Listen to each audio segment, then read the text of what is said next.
ప్రకాష్ రాజ్ వ్యాఖ్యలపై director Srinu Vaitla counter ఇచ్చారు. Cinema ఎలా తీయాలో ప్రకాష్ రాజ్ దగ్గర నేర్చుకోవాల్సిన అవసరం తనకు లేదన్నారు.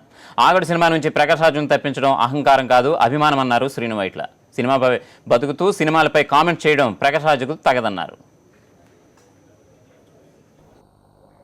సినిమా ఎలా తీయాలి, ఎలా తీయకూడదు అనేది ప్రకాష్ రాజ్ గారి దగ్గర నుంచి నేర్చుకునే స్థితిలో మాత్రం నేను లేను. ఎందుకంటే సినిమా రిజల్ట్స్ అన్నిసార్లు అన్ని విధాలుగా రాదు. కొన్నిసార్లు పాజిటివ్గా వస్తుంది, కొన్నిసార్లు మనం అనుకున్న రిజల్ట్ రాకపోవచ్చు. అది నేరం కాదు.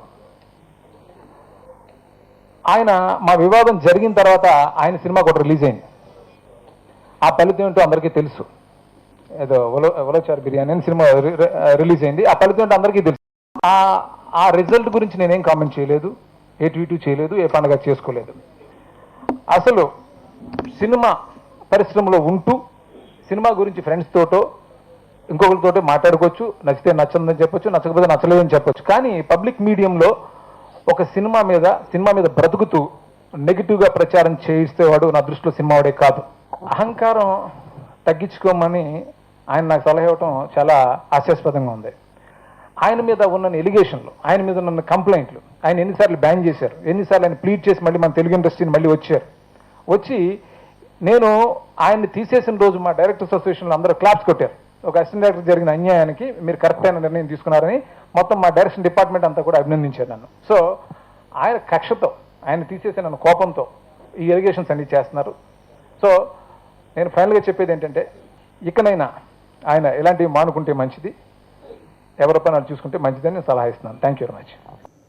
అసలు నిన్న ప్రకాష్ రాజ్ ఏమన్నారు ఇప్పుడు ఒకసారి చూద్దాం.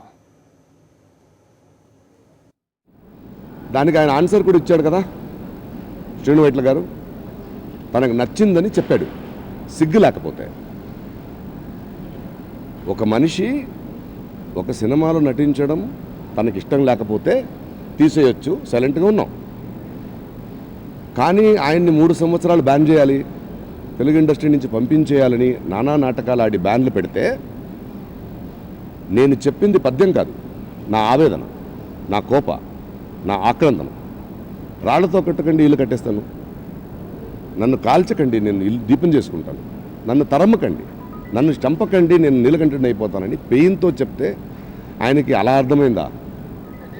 నచ్చిందని పెట్టేసుకుంటా అంటే సినిమా ఆడలేదు కాబట్టి మాట్లాడడానికి వేరే మాట్లాడలేదు. నచ్చిందంటే నిజంగా పెట్టుకుంటే సంస్కారం ఉంటే ఫోన్ చేసి నువ్వు చెప్పిన మాటలు నచ్చింది నేను పెట్టుకుంటానని అడగాలి. తెలియక సిగ్గుంటే ఫోన్ చేసి క్షమించు పెట్టేశానని చెప్పాలి. నచ్చిందని పెట్టుకోవడం ఏంటి అంటే సటారని చెప్పలేదు, నచ్చిందని పెట్టుకున్నాడంట. ఎంత సింపుల్ అంటే మీడియా జనాలు అందరూ మూర్ఖులు అనుకుంటున్నారు ఏంటి? అర్థం కావట్లేదు జనాలకి. వాగేస్తే అంటే ఇంకా మారవా? ఎంత సింపుల్ అది. మనిషికి అహంకారం ఉండకూడదు. నాకు ఎక్కువ మాట్లాడడం ఏం విషయం లేదు అందులో.